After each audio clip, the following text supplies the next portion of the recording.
Ruas desertas, comércio fechado, medo, incerteza.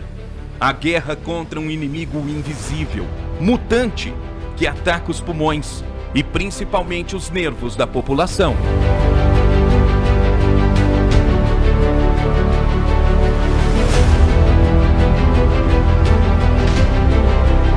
O primeiro caso de Covid-19 foi confirmado no Brasil no dia 26 de fevereiro de 2020. O paciente era um homem que estava na Itália. O paciente zero, como ficou conhecido, esteve em um país que naquele período estava assolado pela doença.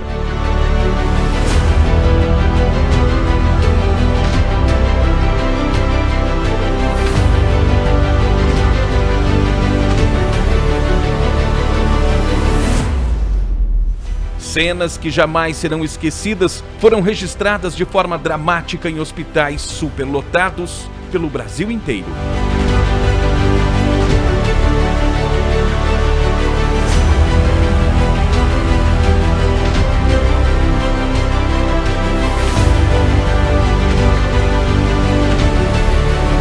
Assim como na Itália, muitos países da Europa tomaram medidas drásticas para combater o vírus.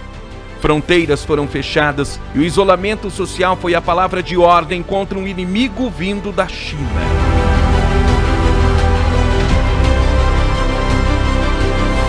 Mesmo a maior potência do mundo foi colocada de joelhos, ao ponto de médicos serem obrigados a decidir quem seria tratado. Mas enquanto o mundo se preparava para a guerra contra a Covid, no Brasil, a batalha era pelos holofotes. Líderes políticos se degladiavam mais por convicções ou oportunismo e menos pela ciência. Em relação ao presidente Bolsonaro, eu lamento que o presidente Bolsonaro volte a dar um mau exemplo, não utilizando máscara, promovendo aglomerações, não dando uma palavra sequer de solidariedade às pessoas que perdem sua vida diariamente no Brasil. Esse cara, eu te repito, acabou de aumentar com o apoio da sua Assembleia comprada, aumentar o ICMS em quase tudo no estado, inclusive de agulhas e ampolas, para aplicar vacina. Isso é um irresponsável.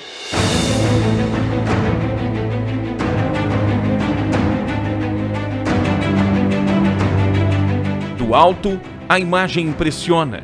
São centenas de covas abertas. Esse é o fim de uma série de erros que acabou decretando a morte de milhares de pessoas. A falta de preparo e planejamento levaram Manaus ao colapso, literalmente sufocando a rede pública de saúde. Sem oxigênio suficiente, o desespero tomou conta. Cenas dramáticas de pessoas comuns tentando levar ajuda aos hospitais correram o mundo.